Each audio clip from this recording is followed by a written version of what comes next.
lines. Now, it gets more complicated than that. If you have time, those of you who want to hear this, there's only one witness who came to Washington who didn't stay to do the task and stand up before members of Congress. And this witness, Tony Craddock, was there and met him, left, or was taken out of the picture. And let me tell you what happened.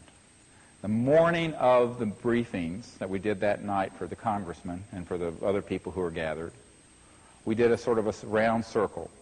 And we had these witnesses there, and myself, and we had our staff there. And what this session was for the first time, all these people were going to tell each other what they were going to say that night to the members of Congress. Before then, they didn't know who they were. And as we went around the circle, we got to the point where we needed to take a break in the morning. And this one man was going to be next to testify or to share with the group. He stood up, came over to me and shook my hand. It was dripping wet.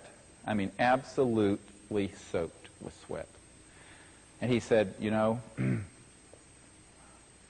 some of my handlers and friends, when I was involved in these operations, have surfaced, which shocked him because they hadn't surfaced in many years.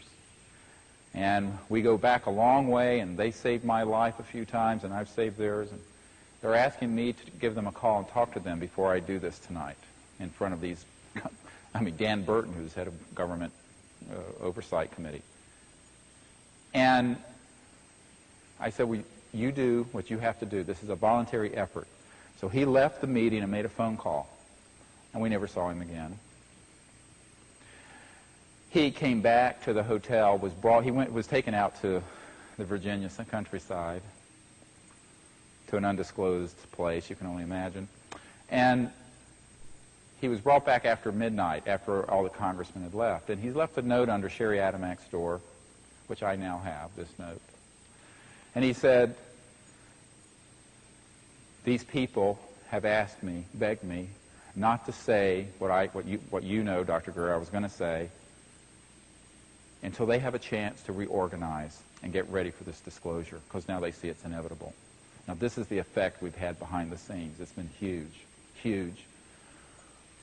And he's still willing to do this, but he said they begged him to give them a little more time. Now, what was he going to tell these members of Congress that was that explosive? I'm going to tell you right now what it was. He called me up once and said, I don't know anything about the extraterrestrials issue. I said, well, why are you calling me? I'm the director of CSETI, the Center for the Study of Extraterrestrial Intelligence. He said, well, I've dealt with the other end of it. So what other end of it? He said, the human end of it. And he was referring to the end that utilizes these so-called alien reproduction vehicles, these things you see flying around that aren't extraterrestrial but are made by good old human reverse engineered technology. And what I'm here telling you is that we already have things that look like UFOs, but in point of fact are made by humans. And they are fully operational.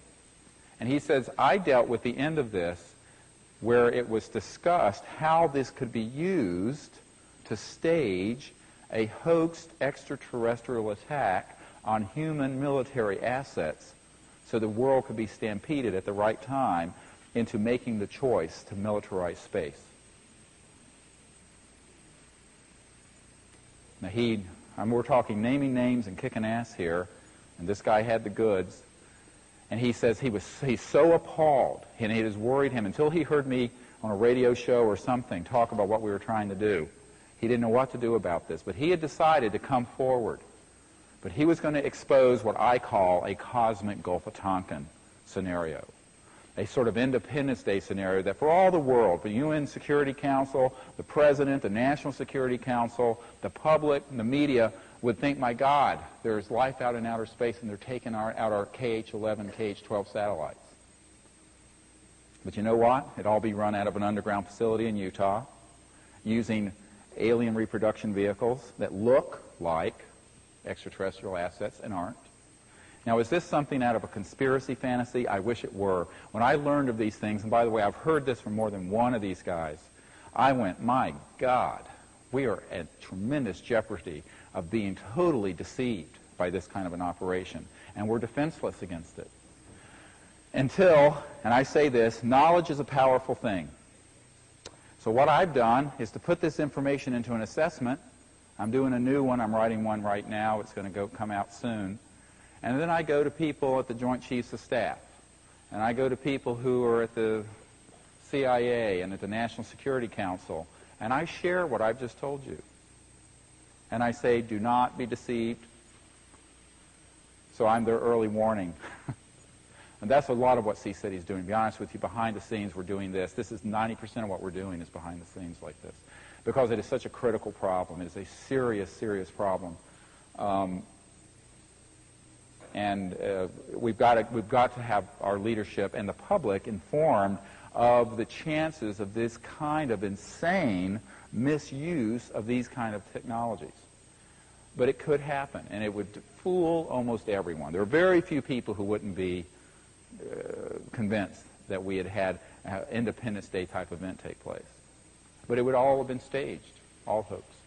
So that's a big, big concern. And so what I say in response to that question is, you need to be open-minded, but you need to be very skeptical. And you need to ask every time you see something and hear something, is it real or is it Memorex? Is it the real gold nugget, or is it part of that big mountain of fool's gold that's been dumped on it to hide the real gold nugget? And that's what happens when you're talking about counterintelligence programs.